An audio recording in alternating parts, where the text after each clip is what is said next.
उच्चारण करेंगे।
समादरणीय धार्मिक सज्जन वृंद,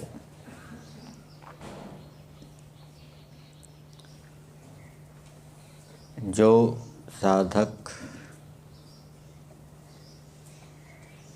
आंतरिक न्यूनताओं को, दोषों को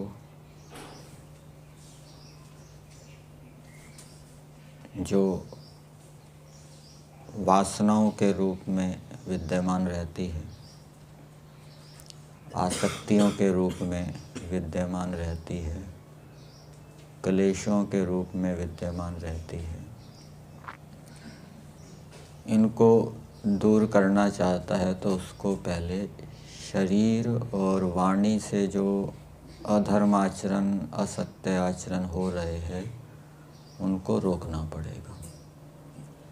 जब तक शरीर और वाणी से दोष हो रहा है, असत्य आचरण हो रहा है, अन्याय आचरण हो रहा है, तब तक अंतःकरण के अंदर वो योग्यता उत्पन्न नहीं होगी, वो सामर्थ्य उत्पन्न नहीं होगा कि वो सूक्ष्म दोषों को दूर कर सके।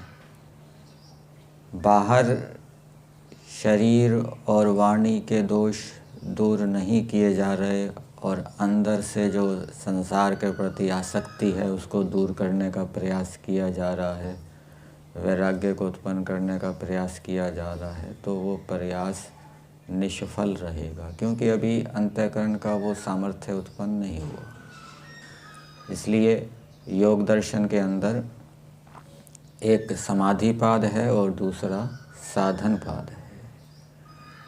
समाधिपाद समाहित चित्त वालों के लिए है, जिनका चित्त एकाग्र हो गया है।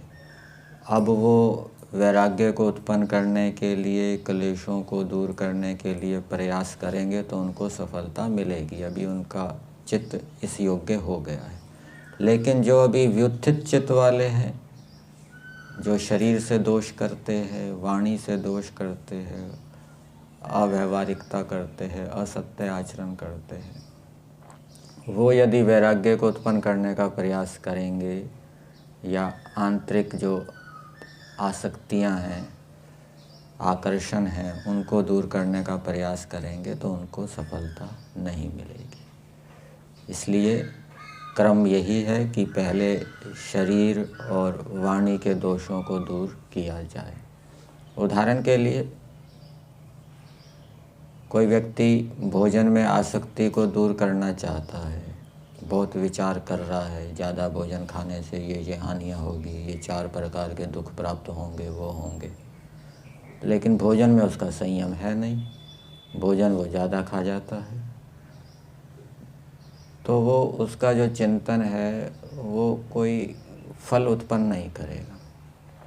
लेकिन जो दूसरा व्यक्ति है वो भोजन में आसक्ति को दूर करना चाहता है, साथ में वो व्यवहार के अंदर भी भोजन में बड़ी सावधानी रखता है, कोई विशेष भोजन आ जाता है वहाँ पर भी संयम रखता है, ज़्यादा नहीं खाता। तो ऐसी स्थिति में यदि वो चिंतन मनन करता है, निधिध्यासन करता है, तो वो निधिध्यासन फलदायक होगा, नहीं तो फलदायक नहीं होगा। इसी प्रकार से दूसरे दोषों के विषय में भी विचार कर लेना चाहिए। एक और उदाहरण क्रोध के विषय में। क्रोध को दूर करना चाहता है, द्वेष भाव को दूर करना चाहता है, वो विचार कर रहा है, चिंतन मनन कर रहा है, निधिध्यासन कर रहा है, लेकिन व्यवहार के अंदर वो बार बार क्रोध करता रहता है। कभी किसी पर क्रोध कर देता है, कभी किसी पर क्रोध कर देता है।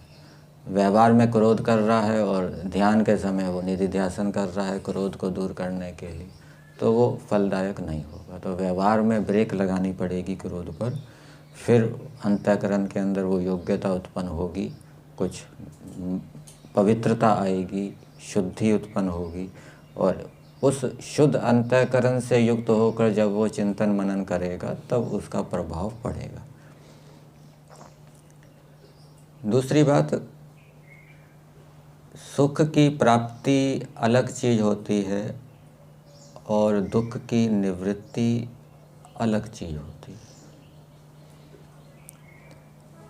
जैसे किसी सुंदर रूप को देखकर सुख होता है, बढ़िया भोजन खाकर सुख होता है, और कोई हमें गाली दे दे, कोई हमें डंडे से मार दे, तो उससे दुख होता है।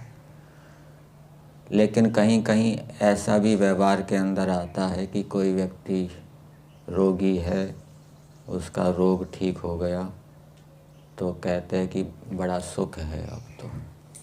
वो दुख की निवृत्ति को ही सुख कहा जा रहा है। अब बड़ा सुख है, पहले रोग होने पर बड़ा दुख था, अब सुख है। और यही बात योग दर्शन के अंदर बताई गई है, जहाँ संतोष का फल बताया है। कौन सा श्लोक है उसमें? संतोषाद अनुत्तमः सुख लाभः। इसमें कौन सा श्लोक दिया है व्यास भाष्य के अंदर? यच्च काम सुखम लोके यच्च दिव्यम महत् सुखम तृष्णा क्षय सुखस्य एते नारतः षोडशीम कला। तृष्णा के क्षय को वहाँ सुख कहा गया है। तृष्णा दुख है, तृष्णा के क्षय को सुख कहा गया है। वो जो प्रयोग है वो गौण रूप से है। रोग के दूर होने पर जो सुख होता है वो सीधा सुख होने के समान होता है, इस कारण से उसको सुख कह दिया जाता है। तो इस प्रकार का भी प्रयोग देखा जाता है। गौण रूप से दुख की निवृत्ति को भी सुख कह दिया जाता है। और इसका मतलब ये नहीं है कि मोक्ष के अंदर, जैसे सांख्य दर्शन के अंदर सूत्र आता है, अथ त्रिविध दुख अत्यंत निवृत्ति अत्यंत पुरुषार्था। मोक्ष में केवल दुखों की निवृत्ति होगी और दुखों की निवृत्ति से ही सुख होगा, जैसे कि संतोष में सुख हो रहा है, ऐसा नहीं है। वहाँ पर मोक्ष के अंदर दुखों की निवृत्ति भी होगी और दूसरा सुख की प्राप्ति भी होगी। कौन से सुख की प्राप्ति होगी?